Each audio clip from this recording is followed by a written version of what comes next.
On this isolated plantation there was a rule so strange, so terrifying, that no slave dared to even whisper about breaking it. It wasn't written in any ledger, announced in any decree, or explained by any overseer. Yet the fear it inspired ran deeper than chains, whips, or punishments ever could. Every slave knew it. Every visitor sensed it. And every owner enforced it, not because it made sense, but because it held a power that went beyond logic. Breaking this rule wasn't just dangerous. It was unthinkable. Those who even considered defying it vanished, or returned changed in ways no one could explain. On this plantation, obedience wasn't just expected. It was survival. And this one rule was the boundary no one dared cross. The origin of the rule on the plantation was shrouded in mystery, and even the oldest slaves could only speak of it in hushed tones, as though the air itself might carry the punishment for speaking too loudly. It was said that the rule was born not from the whim of the current plantation owner, but from something far older, something rooted in the very history of the land itself. Some whispered that the soil of the plantation was cursed, that generations before had performed rituals and made decisions that bound the land and its inhabitants to a series of unspoken laws that no one dared to question. The first overseer, a man of cruel temper and cunning intellect, was rumored to have witnessed an event so shocking that he created the rule as a means of controlling both the fear and the behavior it instilled. What exactly he had seen no one could confirm, but it became common knowledge that those who ignored or disobeyed the rule faced consequences that were far beyond human comprehension. The slaves who arrived on the plantation spoke of no such rule in the lands they came from, which made it all the more frightening. Men and women who had endured harsh treatment before, who had survived the most grueling labor, who had withstood punishments meant to break them, would lower their eyes and cross themselves whenever the rule was mentioned. It wasn't carved into wood or scrawled on paper. It existed in the shadows, in the tone of the overseer's voice, in the sudden silence that fell when someone dared to step out of line. The rule demanded absolute obedience, not just in action but in thought, and it seemed to govern every aspect of life on the plantation, from the way a slave walked to the way they spoke in the presence of their master. Some suggested that the rule's origin was tied to a single event, an incident that involved a slave who had tried to defy the authority of the overseer or the plantation owner. The story was never told in full and details were scarce, but fragments persisted. The slave had disappeared in the dead of night, and when their absence was discovered, no trace of them remained. The only evidence that the rule had been broken was a series of strange occurrences. Objects moved inexplicably, animals behaving unnaturally, and a sense of unease that settled over the other slave. From that night on, it was whispered that defiance carried not just punishment but a curse, a force that would claim any who dared to step beyond the invisible line. The rule became more than a method of control. It became a part of the plantation's identity. New slaves were not formally instructed, but they learned quickly through observation and the subtle warnings of those who had survived longer. The elders spoke in metaphors and stories that seemed innocent on the surface but carried warnings in their subtext. A seemingly trivial act could invoke the rule's wrath: a glance at the forbidden grove, a step into a restricted area, a word spoken out of turn.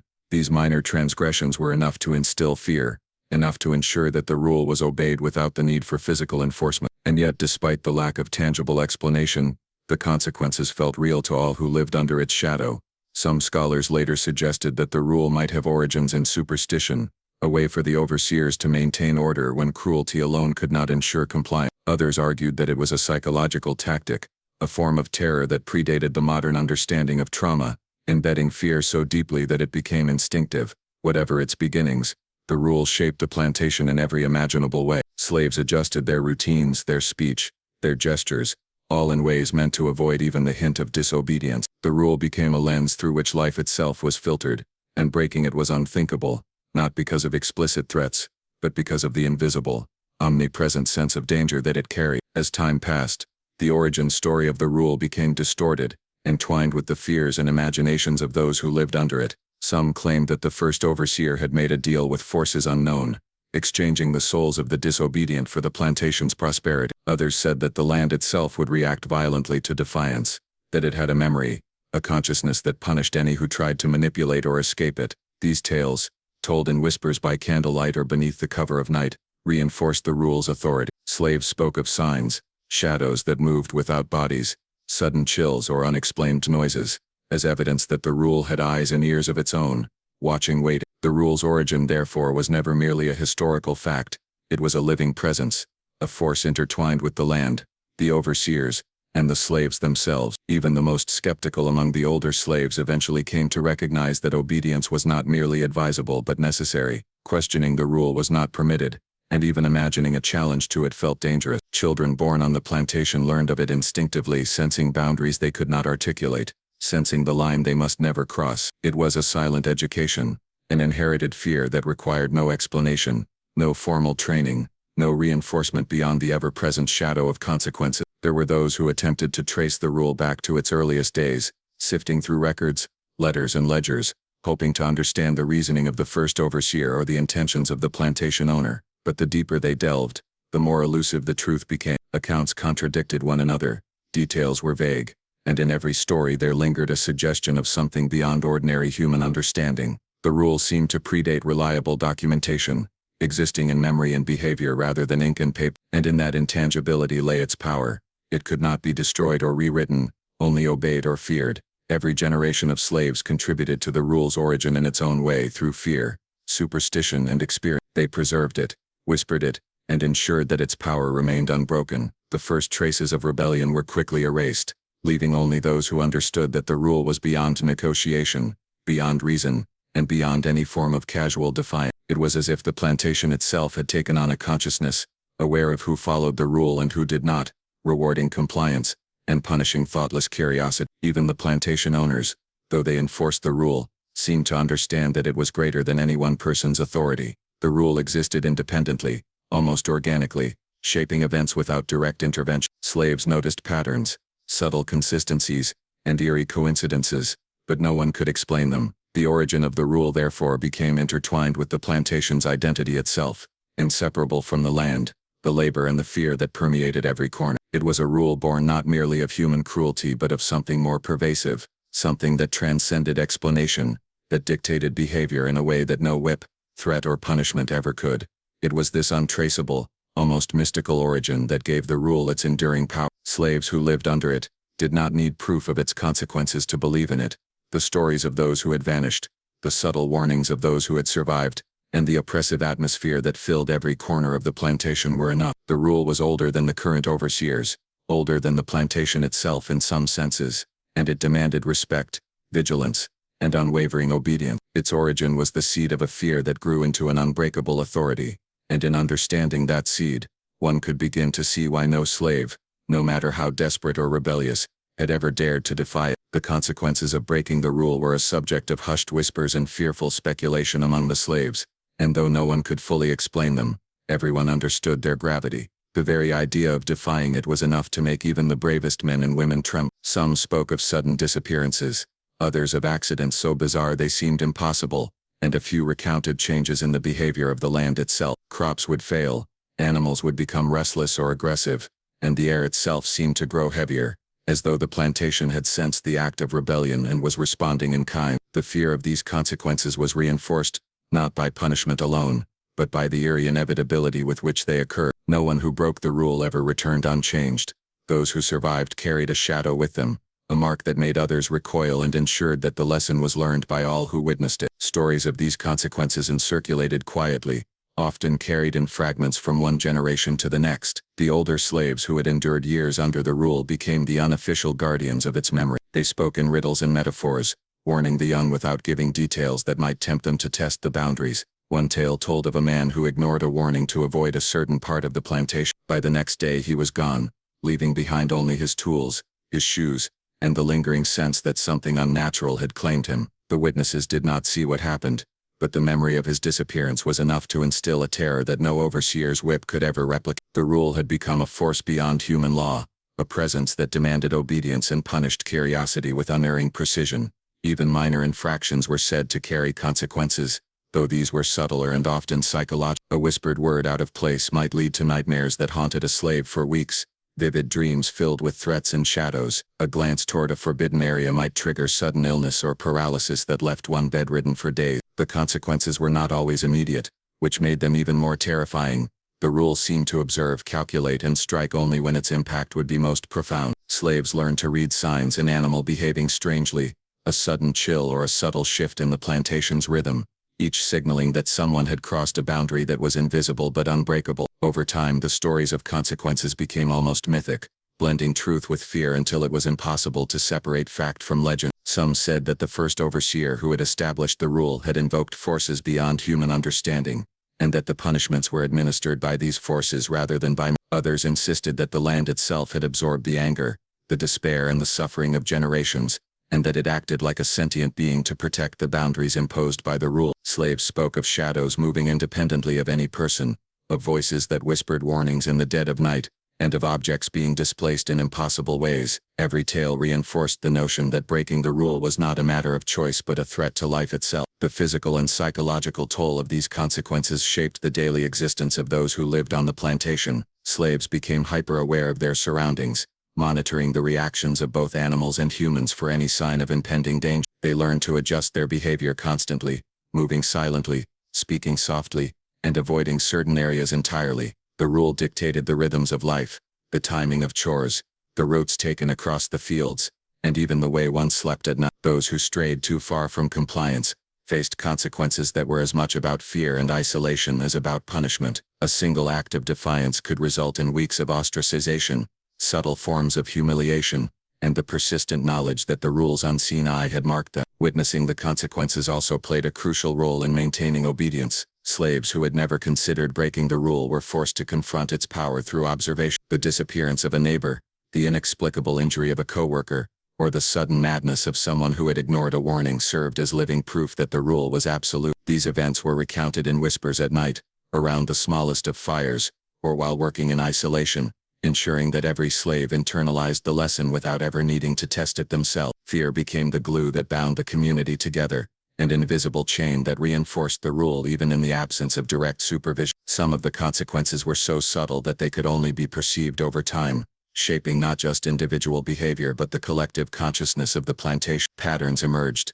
Crops failed when disobedience was rumored, livestock grew skittish in the wake of minor transgressions, and storms seemed to strike at moments when tension was highest. Slaves came to understand that the rule governed not just human actions but the very environment itself. In this sense, the consequences transcended physical punishment and entered the realm of the supernatural, creating a system of control that was both omnipresent and invisible. The psychological consequences were particularly devastating. Slaves learned to distrust their own instincts, questioning every thought and every impulse. The constant awareness of the rule and its potential consequences led to heightened anxiety, insomnia, and a pervasive sense of unease. Even the most obedient individuals carried an underlying fear, a knowledge that one misstep could summon repercussions beyond their understanding or control. In many cases, this fear proved more effective than any whip or chain.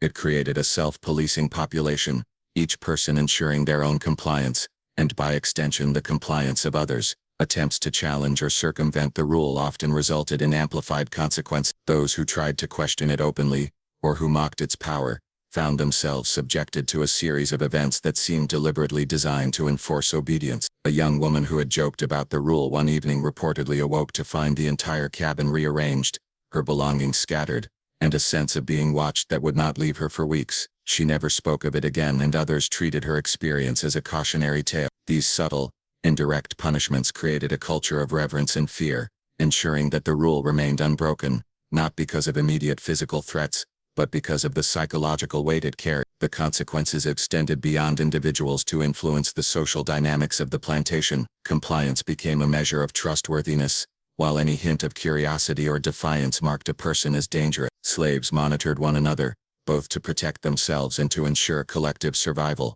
Gossip, observation, and subtle warnings became essential tools for navigating life under the rule. Those who ignored the signs or dismissed the consequences risked more than personal harm.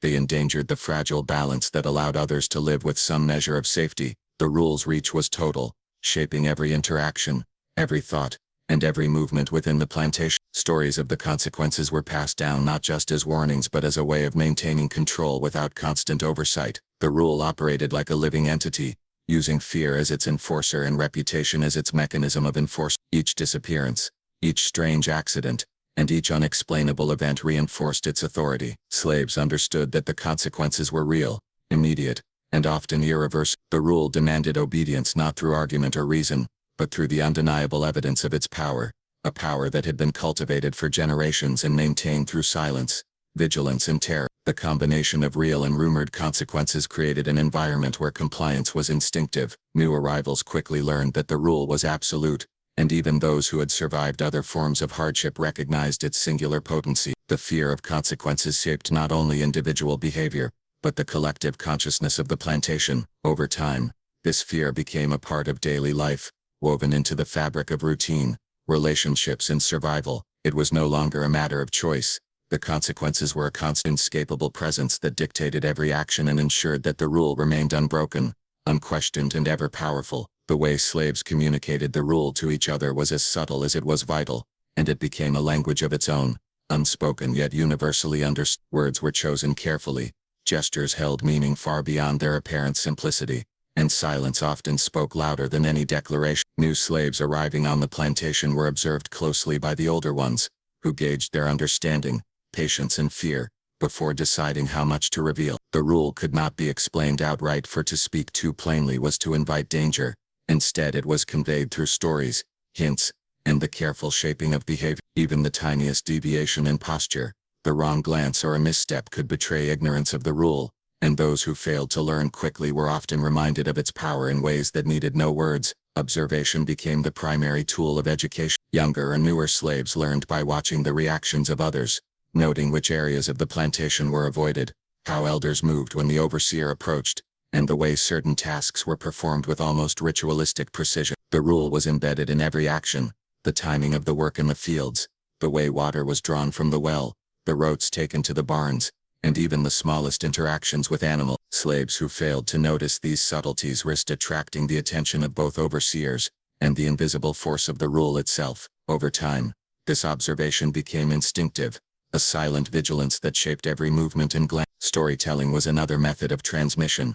Though these stories were never direct, they were allegorical, often framed as cautionary tales, or parables that hinted at what could happen if the rule was broken. A story might recount the fate of a man who ignored a warning, disappearing overnight under mysterious circumstances, or of a woman who had dared to wander into forbidden grounds and returned forever changed, her eyes hollow and voice trembling. These tales were told quietly, in corners of cabins or beneath the cover of night, always with the understanding that the less said the safer one remained. The young learned to interpret the metaphors, discerning the rules hidden between the lines, and the elders ensured that the lessons were absorbed without tempting the listener to test them. Physical gestures and signals also carried meaning. A slight tilt of the head, a hand brushing against a particular surface, or even the way one set down a tool could communicate understanding or alert others to potential danger. These gestures were subtle enough to go unnoticed by outsiders, but were immediately recognized by those who knew what to look for. In this way, the rule became a silent language, allowing slaves to warn each other, share knowledge, and maintain safety without ever speaking a word that could be overheard. Even the positioning of bodies during work or rest could signal respect for the rule, compliance with its dictates, or a warning to those who might stray too close to transgression. Fear itself became a form of communication. The way a slave reacted to a story, a warning or an observed consequence transmitted information to others. Trembling hands, sudden silence, or averted eyes could speak volumes, reinforcing the importance of the rule without the need for explicit instruction. Younger slaves quickly learned to interpret these reactions, understanding that they reflected real danger rather than exaggeration. Over time, fear was internalized, becoming a guiding force that dictated behavior and interaction. In this sense, the slaves' understanding of the rule was not only taught but absorbed, encoded into their very instincts. The transmission of the rule also relied heavily on repetition and ritual. Daily routines were shaped in ways that reinforced compliance. The way one carried baskets, the paths taken through the fields, the timing of meals and work, and even the manner of addressing the overseer. Repetition became a form of instruction, ensuring that each slave internalized the proper conduct through habit, as much as through observation. Deviations were noticed immediately, and corrected quietly, often without a word, reinforcing the understanding that the rule governed not just actions, but intentions and thoughts as well.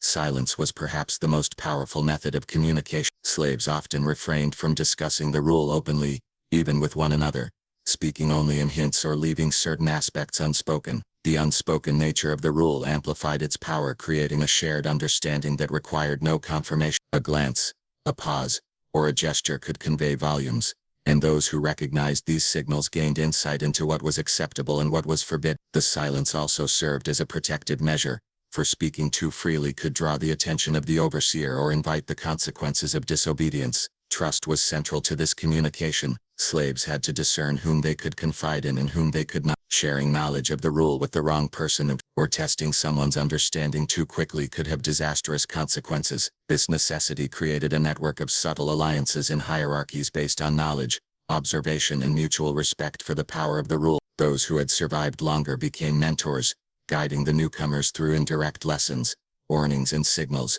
ensuring the continuity of understanding across generations. Even when overseers were present, communication persisted in covert form. A slight adjustment in work pace, the discreet repositioning of tools, or the arrangement of materials could convey messages without attracting attention. Slaves learned to synchronize their actions, creating a rhythm that preserved both efficiency and adherence to the rule. This coordination required acute awareness and subtlety, reinforcing the lesson that survival depended on careful observation and silent cooperation. The shared understanding of the rule created a unique culture within the plantation. Life was governed by invisible boundaries and unspoken agreements, with each member of the community aware of the limits and expectations. Knowledge of the rule became a form of social currency, granting status to those who understood it and enforcing humility and caution in those who did not. Even among those who never violated it, the awareness of its presence shaped behavior, attitudes, and relationships, creating a delicate balance of obedience,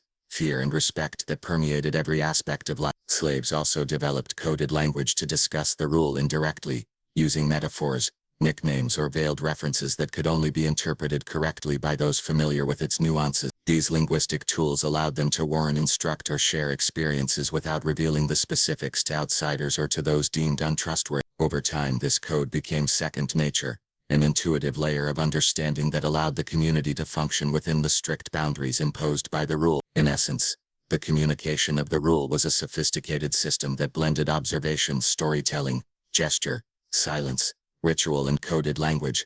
It ensured that every slave, regardless of age or experience, understood the invisible boundaries that governed life on the plantation. Knowledge was passed, not through explicit instruction, but through lived experience, careful observation, and the subtle reinforcement of fear. The rule became a silent, omnipresent force, transmitted across generations, shaping behavior, thought, and relationships with precision and inevitability. Every glance, gesture, and story reinforced it, ensuring that the rule remained unbroken.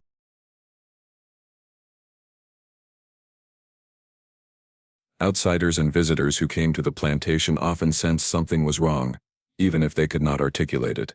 The air seemed heavier, the fields quieter, and the slaves moved with a peculiar, almost unnatural precision that immediately set them apart from any laborers the outsiders had known. Merchants, neighboring landowners, and passing travelers would comment on the strange obedience, the uncanny timing of movements, and the subtle way the slaves communicated without words. Some dismissed it as discipline, others as superstition, yet a few could not shake the uneasy feeling that they were witnessing something far older, far more powerful than human rules or threats. The presence of the rule was palpable to anyone with eyes to see, though its full depth and implications remained invisible, known only to those who lived under it daily. Visitors sometimes witnessed events that confirmed the stories whispered among the slaves, though they rarely understood them fully. A slave might disappear briefly, returning hours later with no explanation, or an overseer might issue a subtle warning with a glance, and the slaves would react in unison, shifting their positions, altering their work, and speaking less. Outsiders often mistook these moments for discipline or overzealous obedience,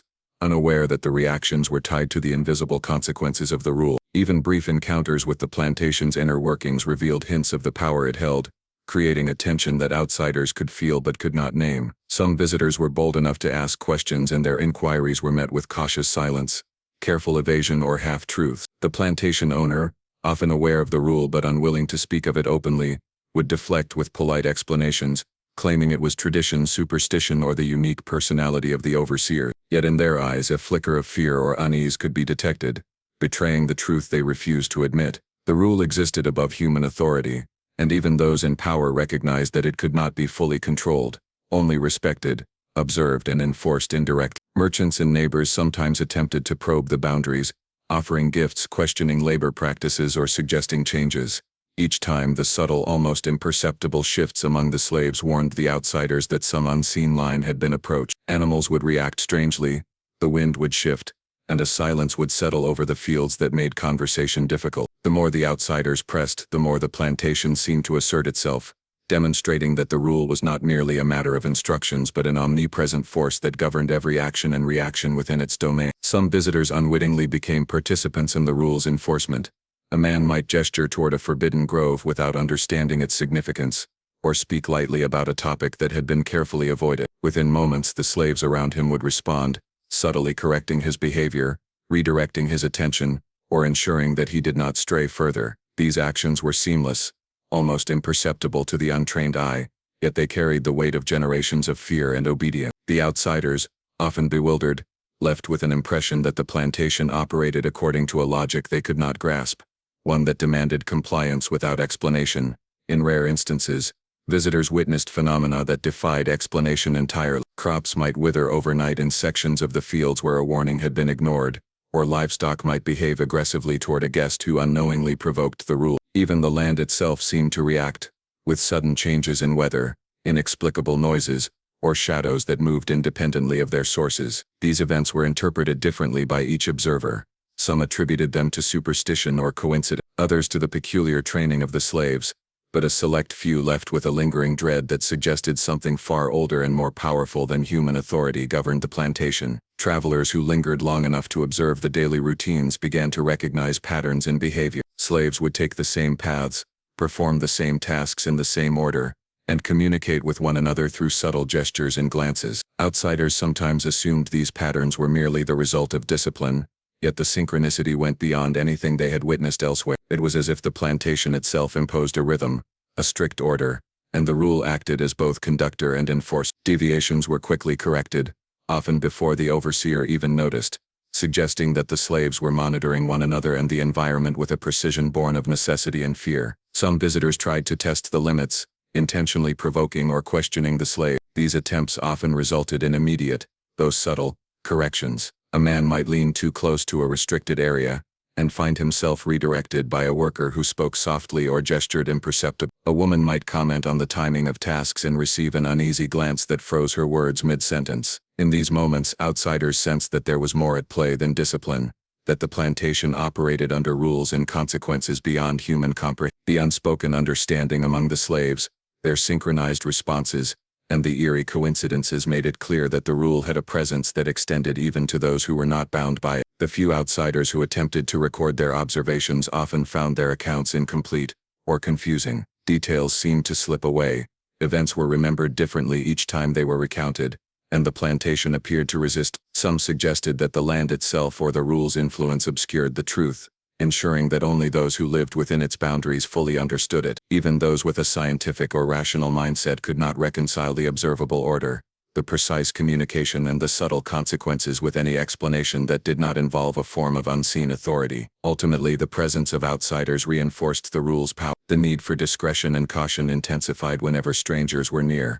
heightening awareness among the slaves and ensuring that compliance was visible even to those who did not understand its significance. Visitors became inadvertent participants in the ecosystem of fear and obedience, their perceptions confirming the rule's authority without ever needing direct enforcement. The plantation operated like a living entity, responding to every action, observing every deviation, and maintaining an equilibrium that left outsiders unsettled and slaves acutely aware of the invisible boundaries that governed their lives. The psychological impact of the rule on the slaves was profound and all-encompassing, shaping not only their behavior but the very way they thought, perceived, and interacted with the world around them. Life on the plantation was not merely about physical survival, it was a constant navigation of fear, anticipation and vigilance. The rule operated as an invisible authority, a shadow that followed every step, dictated every word and colored every thought. Slaves internalized it so deeply that it became a lens through which they experienced existence itself, influencing decisions, limiting curiosity and instilling a hyper-awareness that bordered on obsession. Even those who had endured the harshest forms of punishment elsewhere recognized the unique power of this rule,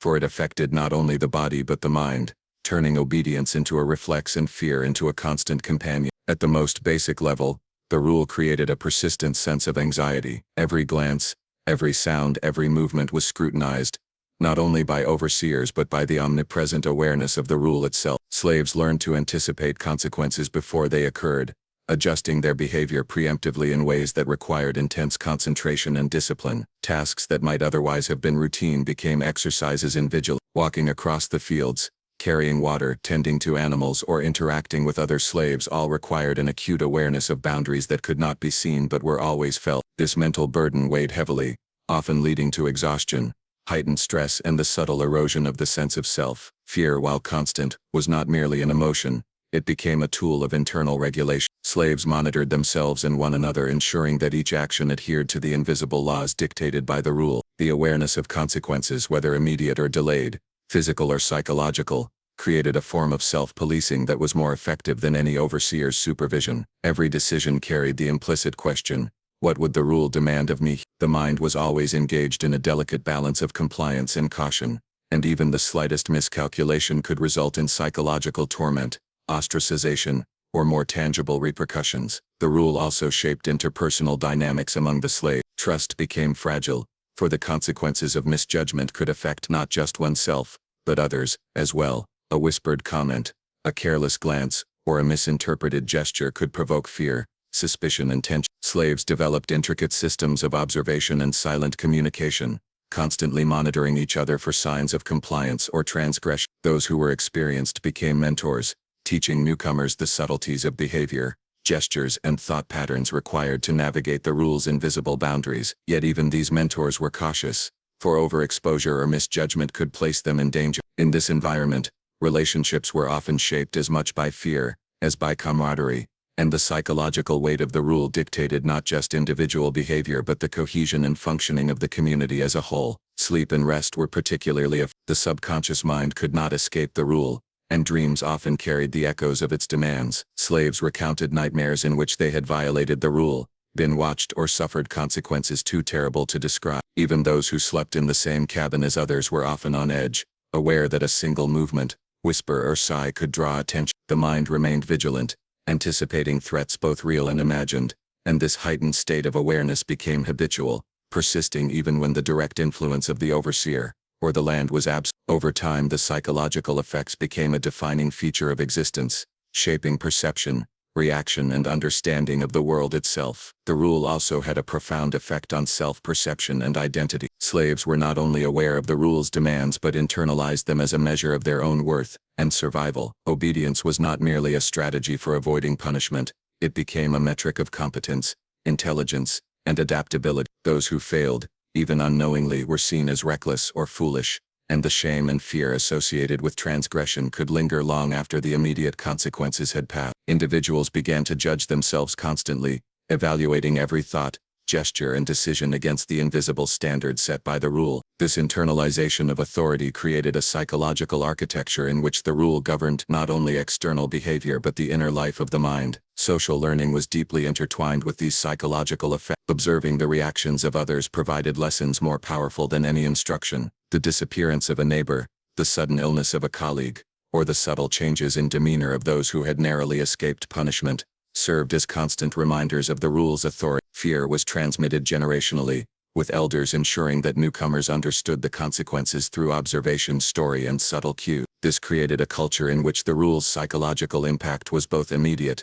and enduring, ensuring that obedience was maintained even without direct enforcement. The psychological pressure was further amplified by the rule's ambiguity. Its demands were never fully explained, leaving space for imagination, speculation, and dread. Slaves did not always know precisely what constituted a transgression, but the fear of violation was omnipresent. This uncertainty intensified vigilance and shaped behavior far more effectively than explicit instructions could. The mind, left to navigate invisible boundaries and anticipate unseen consequences, became a tool of enforcement, constantly analyzing, predicting, and adapting. The ambiguity of the rule magnified its power, creating a psychological environment in which the unseen held authority over the seen. Isolation and solitude also became mechanisms through which the rule exerted influence. Slaves often worked alone in the fields, tending crops, drawing water, or maintaining structures with minimal direct oversight. In these moments, the psychological weight of the rule was most acute, for there was no external observer to reinforce discipline. The mind itself became the enforcer,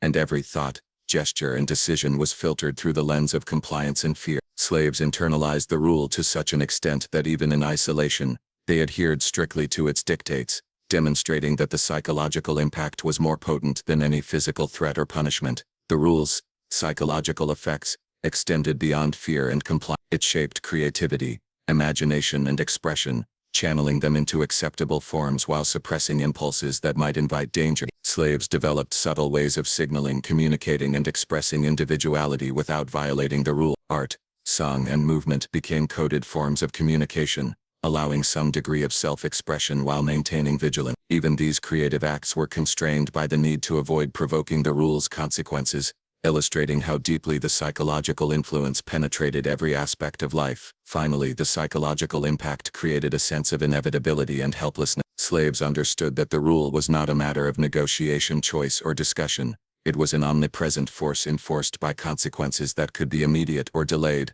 subtle or catastrophic. This awareness fostered a mindset in which obedience became automatic, fear became habitual, and vigilance became a constant state of being. The rules shaped perception, thought, behavior, and relationships, leaving no aspect of mental life untouched. Survival depended not only on physical endurance, but on mastering the complex psychological landscape imposed by the rule, ensuring that its power persisted through generations and that the shadow it cast remained unbroken. The role of the plantation owners in enforcing the rule was both subtle and absolute, operating through a combination of authority, observation, and an almost intangible sense of presence. While overseers and field supervisors carried out the visible labor of enforcement, whips, tasks, and instructions, the owners themselves exerted a more pervasive psychological influence. They understood that the rule was not simply a matter of written orders or explicit instructions.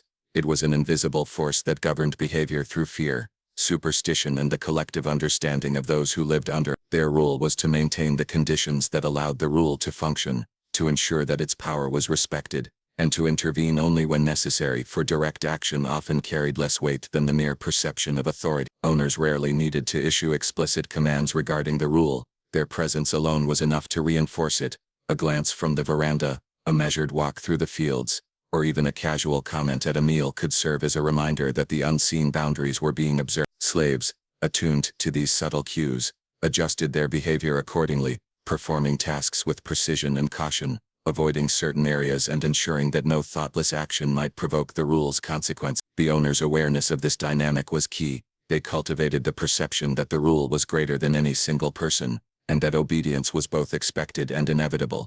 The plantation owners also understood the importance of secrecy. They rarely discussed the rule openly, even with overseers or trusted staff, for its power depended on the unknown. Silence became a tool of enforcement, creating a climate in which fear filled the spaces that explanation might have occupied. Slaves learned that questions about the rule were dangerous, that curiosity could invite consequences beyond comprehension. In this way, the owners ensured that the rule remained both omnipresent and invisible, a force that shaped behavior without the need for constant direct supervision. Their role was not to dictate every action, but to create and maintain the conditions that allowed the rule to govern itself through fear, ritual, and observation. The owners occasionally intervened when a breach seemed imminent or had already occurred. However, these interventions were rarely over. Instead of punishment in the conventional sense, they relied on subtle correction, a look that froze a hand in mid-motion, a carefully chosen phrase that altered conversation, or the repositioning of a worker in a way that reinforced boundaries without drawing attention. These actions, while minor in appearance, carried immense weight.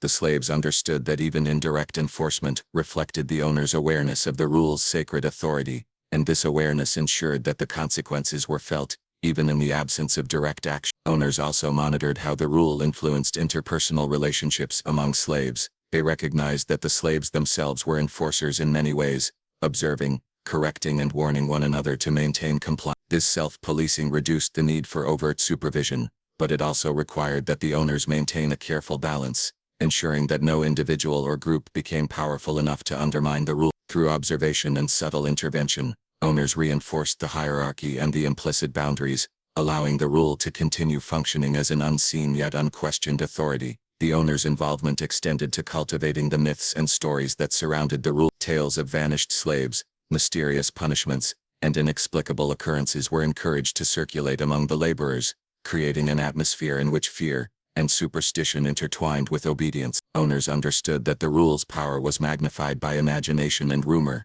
The more mysterious and uncontrollable it seemed, the more effectively it governed. By allowing these stories to thrive, the plantation owners ensured that compliance was maintained not through brute force alone, but through a pervasive psychological influence that permeated every corner of the plantation. Even when outsiders visited, the owners' subtle enforcement became apparent. They allowed the slave's behavior to communicate the rule's authority, demonstrating control without explaining its mechanics. Merchants, neighbors, and curious travelers often left with an impression of unnatural order, a sense that the plantation operated under laws that were invisible yet absolute. The owner's role in shaping these impressions reinforced the perception of omnipotence, ensuring that both slaves and outsiders recognized the rule as an authority that transcended ordinary human power. The enforcement by owners also extended to ritualized observation. They would sometimes conduct inspections or make unannounced visits to the fields, not to punish directly, but to witness compliance, gauge morale, and ensure that the subtleties of behavior aligned with the unspoken expectations of the rule. These inspections were laden with psychological weight. The knowledge that the owner could appear at any time created a constant tension, a vigilance that forced compliance, even in moments of perceived privacy. Slaves moved and spoke with care, their actions constrained by the awareness of the invisible boundaries, and this vigilance served to reinforce the authority of both the rule and the owner's indirect enforcement. The owners also ensured that the rule remained flexible and adaptable. It was not a static code, but one that evolved with circumstances, responding to perceived threats, environmental changes, or the behaviors of individuals. By observing patterns and adjusting expectations subtly, owners allowed the rule to maintain its power without overt coercion. This adaptability made the rule seem almost sentient, a living authority that could anticipate disobedience and respond with precision. The slaves, unaware of the owner's careful orchestration, attributed this adaptability to supernatural forces or the inherent power of the rule itself, further reinforcing fear and compliance. In addition, owners were attuned to the psychological consequences of the rule. They recognized that the fear, hypervigilance, and internalized discipline among the slaves were more effective than any physical punishment. By maintaining an environment in which the rule's authority was never questioned, they harnessed the mental and emotional labor of the enslaved population as a means of self-regulation. This minimized the need for direct enforcement, reduced resistance, and ensured that obedience was consistent across generations. Slaves internalized the rule so thoroughly that it became a form of self-governance, a living testament to the power of psychological control, orchestrated by the plantation owners. The owners also played a critical role in preserving the secrecy of the rule across time. They protected its origins, ensured that stories were conveyed selectively, and discouraged any attempt at documentation that might reduce the power of fear. In doing so, they guaranteed that the rule remained an unseen force, its enforcement both omnipresent and mysterious. The combination of observation, subtle intervention, ritualized oversight, and the cultivation of myth allowed the owners to maintain absolute control without overt brutality, demonstrating that power could operate as effectively through the mind as through the body. Finally, the plantation owners understood that the rule's authority transcended generations. They cultivated an environment in which fear, compliance, and vigilance were internalized by new arrivals, ensuring that the rule persisted long after any individual owner or overseer might leave. The psychological imprint of the rule was reinforced by both instruction and observation, creating a self-perpetuating system in which obedience became instinctive. Through subtle enforcement, careful orchestration, and the cultivation of invisible authority, the owners ensured that the rule was never broken.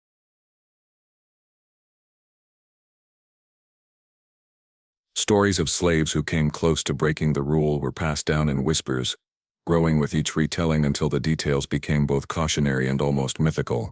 These accounts were never shared casually.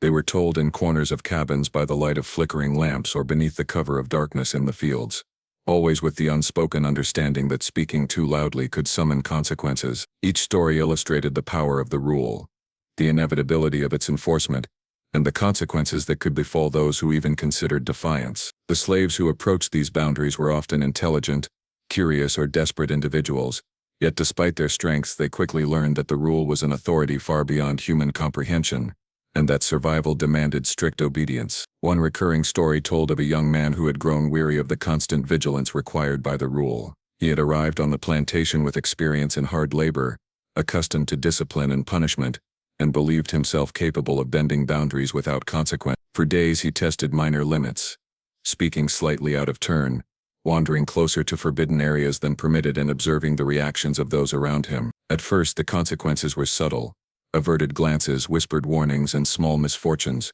but they escalated in ways he could not predict. Objects moved inexplicably, animals reacted aggressively, and an oppressive sense of being watched grew heavier with each infraction. He realized too late that the rule was not merely enforced by overseers or owners but had a presence of its own, a silent authority that punished thought as well as action. Another tale described a woman who had ventured into a part of the plantation that others avoided, drawn by curiosity and a desire to understand the boundaries of the land. She believed that careful observation would allow her to return unscathed, but the consequences were immediate and profound. As she stepped into the forbidden area, the wind shifted, the trees creaked in unnatural patterns, and a shadow seemed to move independently following her path. The psychological weight of the experience was nearly unbearable. She felt eyes upon her that could not belong to any human being, and she returned to the main quarters visibly shaken, her voice trembling, her eyes wide with unspoken terror. The other slaves witnessing her ordeal understood that the rule had marked her, and they reinforced their own compliance with renewed vigilance. Some stories spoke of more extreme outcomes where the consequences were physical or seemingly supernatural. A man who had attempted to ignore warnings and approach restricted zones reportedly disappeared overnight, leaving behind only his tools and a sense of unease that lingered among those who had worked nearby. Others described changes in those who had skirted the rule, altered behavior, a vacant stare, sudden muteness, or a quiet madness that could not be explained. These accounts reinforced the understanding that defiance was not merely a risk to oneself, but a threat to the balance of the entire plantation, affecting both individuals and the broader community. The stories were reinforced by observation and rumor, creating a self-perpetuating cycle of fear and compliance. Slaves who had experienced near defiance themselves became storytellers, warning newcomers of the dangers they had faced and the consequences that had ensued. Each retelling emphasized the inevitability and severity of punishment, ensuring that the lesson was learned, not just intellectually, but viscerally. Even those who had never witnessed a transgression firsthand understood the risks, internalizing the rule through both narrative and observation. Psychologically, these stories created a heightened awareness that governed behavior at all times. Slaves learned to anticipate the consequences of even minor infractions, adjusting their speech, movements, and thoughts to align with the invisible boundary. The fear of defiance became instinctive, shaping not only daily routines but also the inner life of the mind. Slaves became attuned to subtle cues, the glance of an overseer, the shift of the wind, the reactions of animals, signals that indicated whether they were in compliance or peril. The rule operated as a constant, silent presence, influencing decision-making, perception, and interaction in ways that went far beyond the reach of ordinary authority. These near-defiance experiences also highlighted the role of communal vigilance. Slaves observed one another constantly,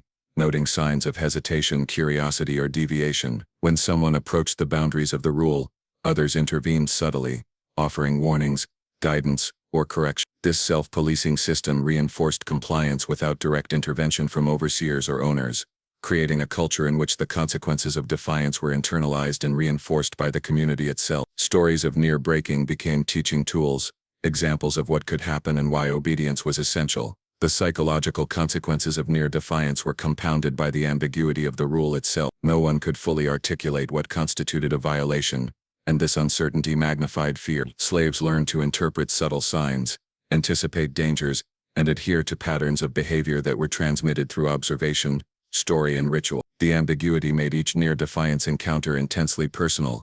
The individual confronted both external consequences and internalized guilt, fear, and anxiety. Even minor acts of curiosity could trigger a cascade of psychological responses, reinforcing the power of the rule without necessitating physical punishment.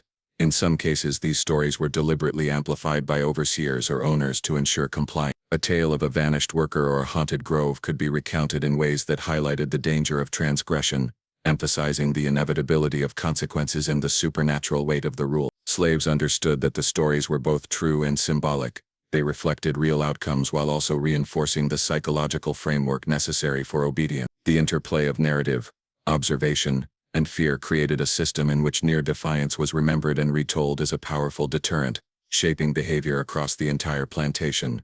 Near defiance also illuminated the intricate relationship between the rule and the environment. Forbidden areas, objects, and routines were imbued with significance, and approaching them triggered consequences that seemed to flow from the land itself. Slaves reported unusual sounds, sudden chills, or inexplicable movements when boundaries were tested. These experiences reinforced the perception that the rule was not simply a human construct but an omnipresent force intertwined with the very soil, trees, and air of the plantation. The land became an active participant in enforcement, ensuring that even those who believed themselves clever or brave were reminded of the danger inherent in defiance. Finally, the stories of near defiance created a collective memory that transcended individual experience. Slaves shared knowledge across generations, ensuring that the lessons of those who tested the rule were preserved. The narrative of near breaking became part of the social fabric, shaping behavior, thought, and perception long after the events themselves had passed. Each retelling reinforced the authority of the rule, the inevitability of consequences, and the necessity of compliance, embedding the lessons deeply in the minds of all who lived under its shadow. The influence of the rule extended beyond individual behavior, shaping the collective culture of the plantation in ways that were subtle, pervasive, and deeply ingrained. Slaves learned to navigate their environment, not only through obedience to explicit instructions but through an acute awareness of the invisible boundaries imposed by the rule. Every action, gesture, and word was measured against an unseen standard, and the consequences of deviation, whether real, rumored, or perceived, ensured that compliance was instinctive. This culture of vigilance created a social cohesion that was maintained less through physical enforcement than through shared knowledge, observation, and fear, producing a community in which the rule dictated not only behavior but the very structure of daily life. Work routines were profoundly shaped by the rule. Tasks were performed with precision and attention to detail, and deviations from established patterns were rare. Slaves knew that even minor lapses could invite consequences, and this awareness translated into a meticulous approach to labor. The timing of planting, harvesting, and tending to animals was coordinated with an almost ritualistic care, and each individual monitored their own movements as well as those of their peer. The shared understanding of what was permitted and what was not created an invisible web of accountability in which the rule was enforced collectively, without the need for constant supervision. Communication among slaves became highly coded and indirect. Words, gestures, and glances carried meaning that could be interpreted only by those familiar with the subtleties of the rule. Newcomers learned quickly to read these signals, understanding that mistakes could have consequences far beyond immediate correction. This coded communication extended beyond the fields and cabins, influencing social interactions, cooperation during tasks, and even responses to outsiders. The rule shaped language itself, creating a form of discourse in which silence, nuance, and indirect signaling were essential tools for survival. Rituals and patterns of behavior reinforced the cultural power of the rule. Daily routines, meals, chores, and movement through the plantation were structured in ways that both reflected and maintained compliance. Repetition became a form of education, instilling habits that minimized the risk of transgression. Even in moments of rest or leisure, slaves remained subtly aware of boundaries, adjusting posture, speech, and attention to reflect the pervasive presence of the rule. These rituals created a rhythm that regulated both individual and collective behavior, embedding the rule into the social and temporal structure of the plantation itself. The rule also shaped relationships between slaves. Trust was mediated by shared knowledge and adherence to boundaries, while suspicion arose in the presence of uncertainty or potential transgression. Social hierarchies were reinforced by understanding and respect for the rule. Experienced slaves who could navigate its subtleties gained influence, while those who appeared careless or ignorant were marginalized. These dynamics extended beyond personal relationships, influencing cooperation during work, allocation of tasks, and the management of conflict. Compliance was thus both an individual responsibility and a communal expectation, with the rule acting as an invisible arbiter of social order. Storytelling was central to cultural transmission. Tales of punishment, disappearance, and supernatural enforcement were shared carefully, emphasizing lessons without inviting transgression. The stories served multiple purposes. They communicated the consequences of defiance, reinforced obedience, and created a shared narrative that bound the community together. Even exaggerated or mythologized accounts had practical value, providing vivid reminders of the rule's power. Over time, these narratives became part of the collective consciousness,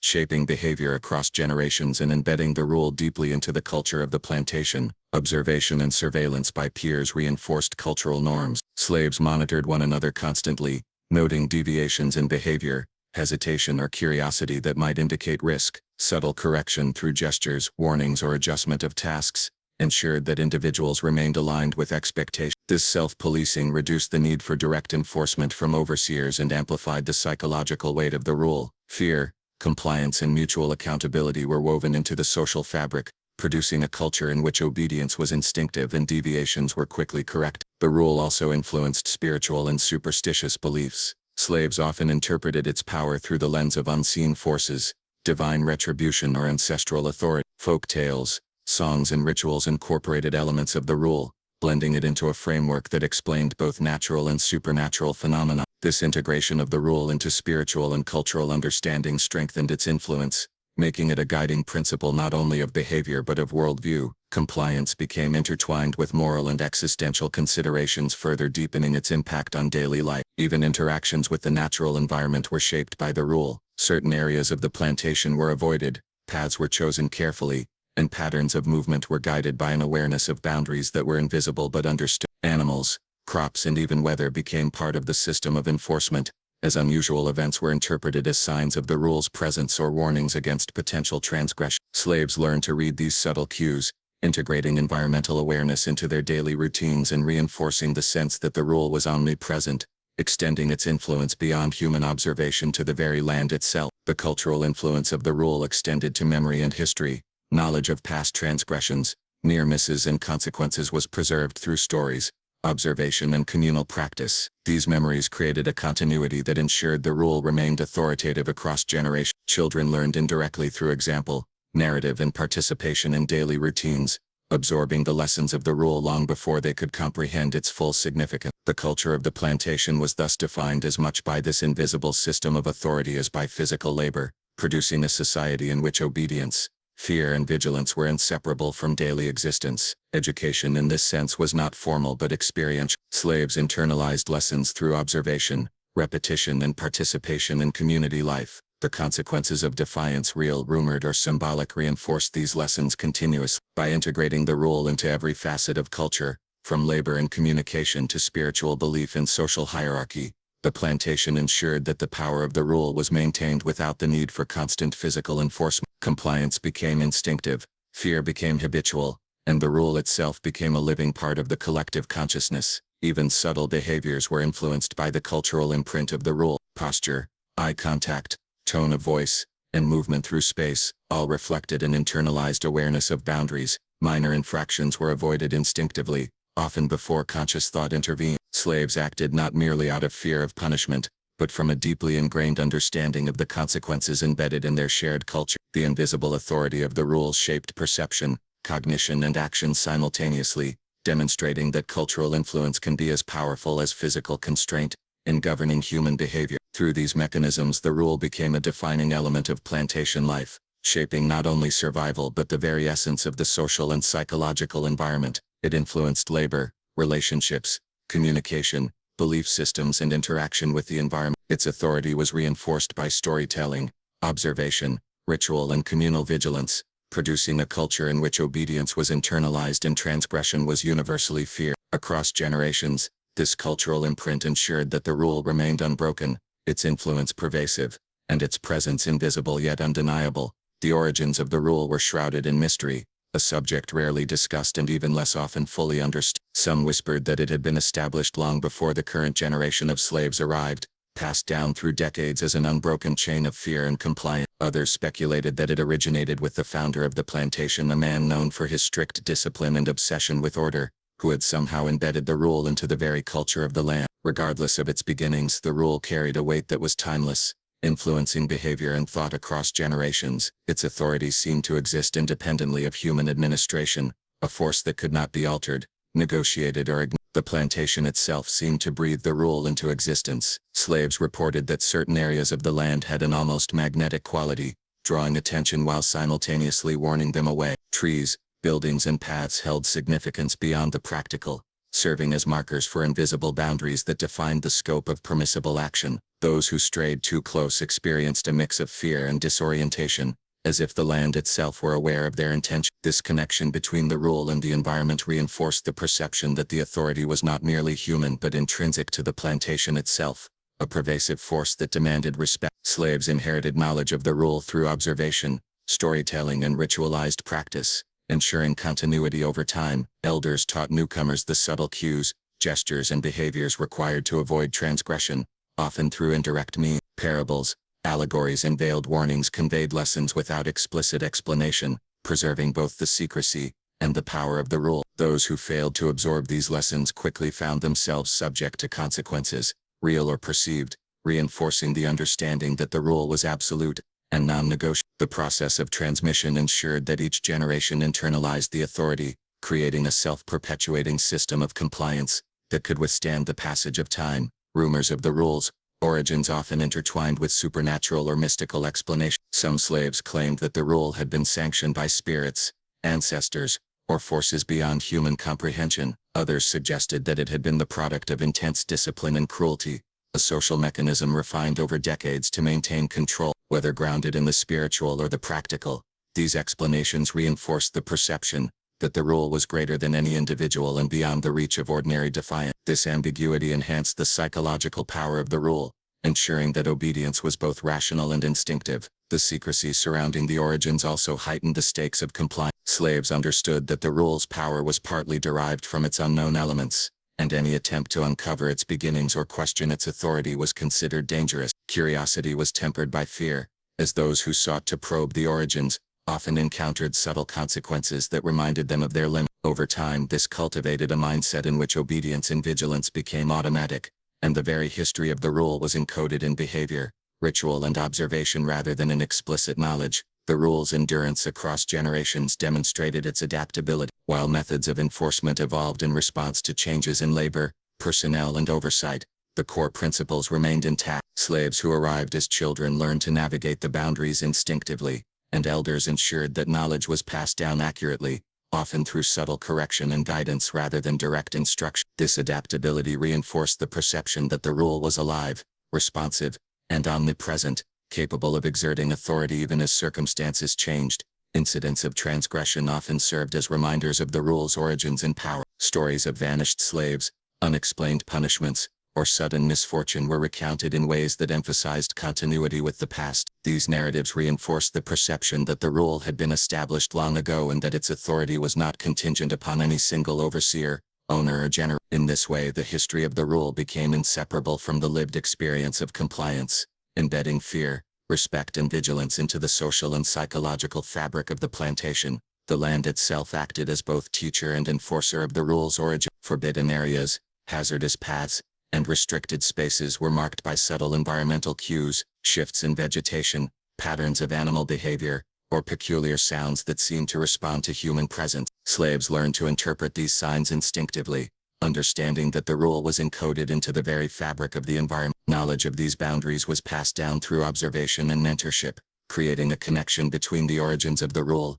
and its ongoing enforcement in daily life. The rule's endurance was also reinforced by collective memory. Elders and experienced slaves acted as living repositories of knowledge, preserving lessons learned from past transgressions and near misses. Their guidance ensured that the rule's authority was never questioned and that new generations understood the severity of defiance. Even when individual experiences varied, the collective memory created a shared framework that maintained continuity and compliance. Stories, rituals and observation all contributed to this shared understanding, linking the present to the origins of the rule, and embedding its authority deeply within the community. The combination of secrecy, environmental influence, social transmission and narrative reinforced the perception that the rule was timeless. Slaves did not simply obey, they internalized the authority as a fundamental aspect of reality, integrating it into their thoughts, decisions and interaction. This internalization ensured that the rule was enforced consistently, regardless of oversight or circumstance, and that its origins, whether historical, mystical, or a combination of both,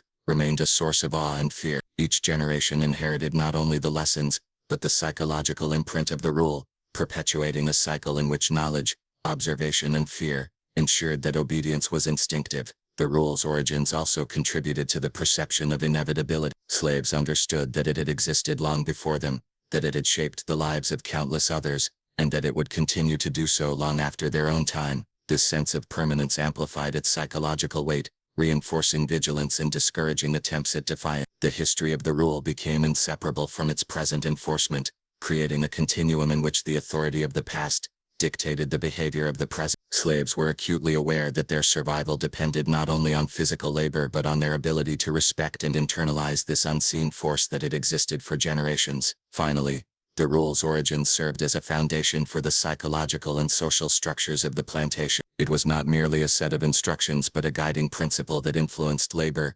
communication, relationships, and perception of the environment. By remaining mysterious, adaptive, and authoritative across generations, the rule's origins ensured that it would persist as an unbroken system of control. Slaves, both new and experienced, internalized this authority, creating a culture in which obedience was instinctive, fear.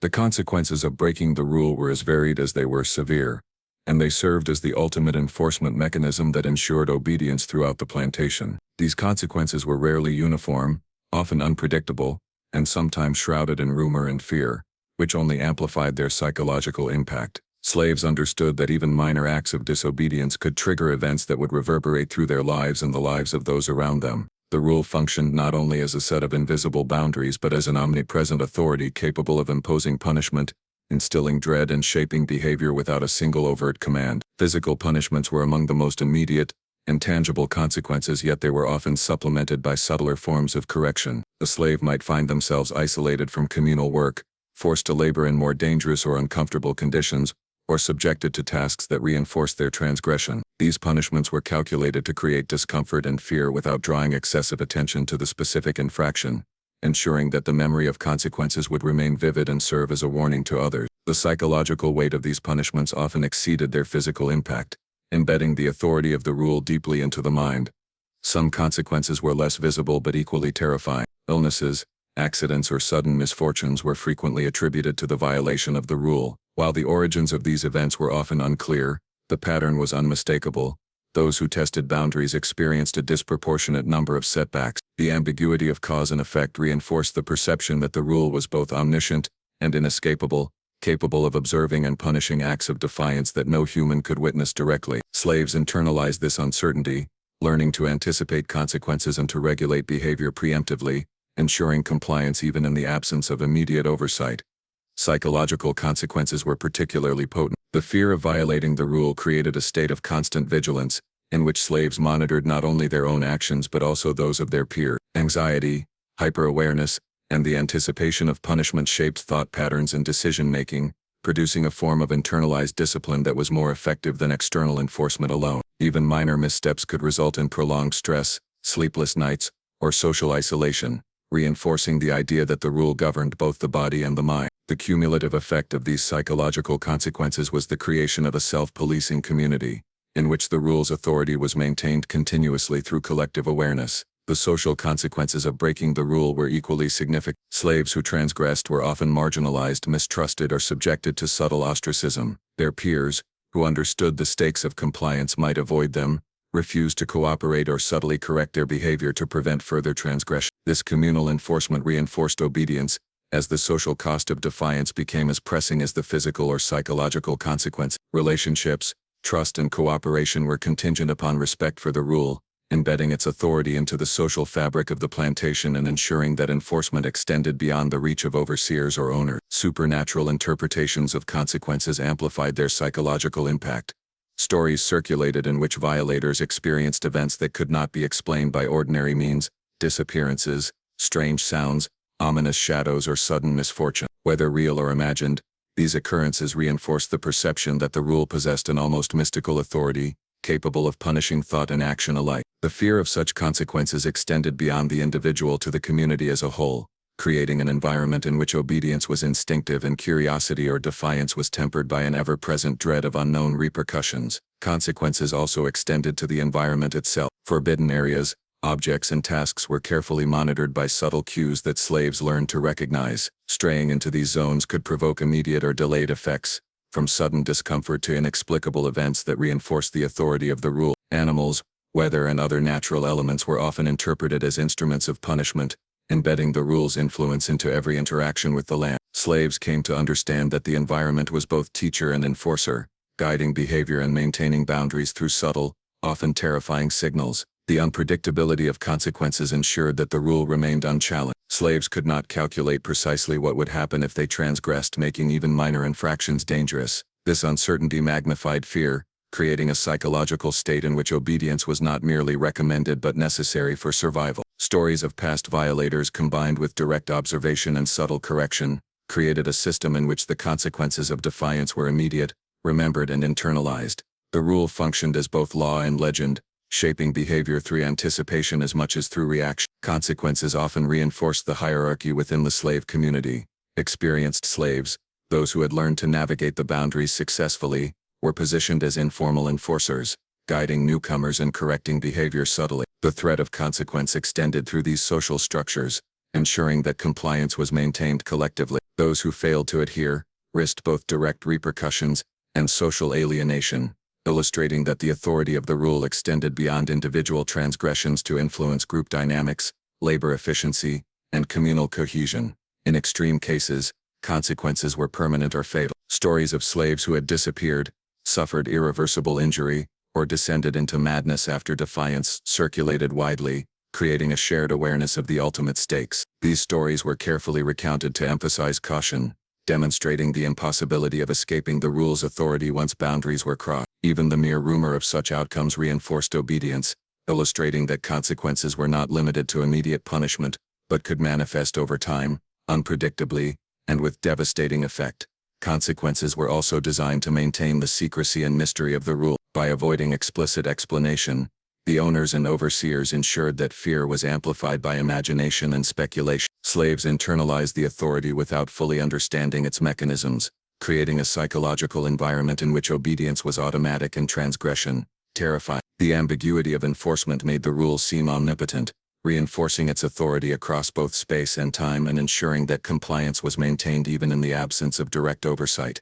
The cumulative effect of these consequences was a system in which the rule became self-reinforced. Physical punishment, psychological stress, social ostracism, environmental signals and rumor combined to create a network of enforcement that was virtually inescapable. Slaves learned to regulate themselves, observing boundaries instinctively and correcting minor errors before they escalate. This self-regulation ensured that the rule's authority persisted across generations, that compliance became a habit, and that the fear of consequence governed thought, action and interaction continuously. Ultimately, the consequences of breaking the rule were the backbone of its power. They ensured that obedience was not optional, that vigilance was constant, and that the rule remained absolute. Slaves internalized the authority of the rule, understanding that defiance could result in physical, psychological, social and environmental repercussions, many of which were unpredictable and terrifying. The interplay of fear, observation, rumor, and subtle enforcement created a system in which the rule governed every aspect of life, producing a culture of obedience and vigilance that transcended generations, and demonstrating the extraordinary power of consequences in maintaining invisible authority. The rule that governed the plantation was more than a mere set of instructions. It was a force that permeated every facet of life, shaping thought, behavior and even the landscape itself. Across generations, its power was enforced not only through physical punishment, but through fear, observation and psychological dominance, creating a system of control that was invisible yet absolute. The slaves internalized this authority, their actions and interactions subtly guided by the boundaries that no one dared to cross. Every glance, step and whispered conversation was influenced by the understanding that the rule watched, that the consequences were inevitable, and that defiance could ripple through their lives in ways both immediate and unpredictable. The omnipresence of the rule produced a community governed by vigilance and self-regulation. Slaves became enforcers of the boundaries among themselves, subtly correcting one another, transmitting knowledge, and ensuring that obedience was maintained even without direct oversight. Stories of past transgressions, mysterious disappearances and inexplicable punishments reinforced this self-policing, embedding the authority of the rule into the social fabric. Curiosity, independence and defiance were tempered by collective memory and shared fear, creating a culture in which the invisible line was respected as fiercely as any visible chain. Its power was magnified by mystery. No one could fully explain the origins, mechanisms or limits of the rule, and that uncertainty amplified dread. The unknown became a tool of control, ensuring that even thought, imagination and intention were governed by the rule's silent authority. The slaves' minds became the most effective instruments of enforcement, predicting consequences before they arrived, anticipating the boundaries of acceptable behavior, and internalizing obedience so completely that the rule transcended oversight and punishment. It became, in essence, a living presence, a shadow over the plantation that shaped the very way its inhabitants existed in the world. The consequences of transgression, whether physical, psychological, social or environmental, ensured that the rule remained unbroken. Its authority was absolute, not because of brute force alone, but because it infiltrated the mind, the community and the land itself. The rule demonstrated a terrifying elegance.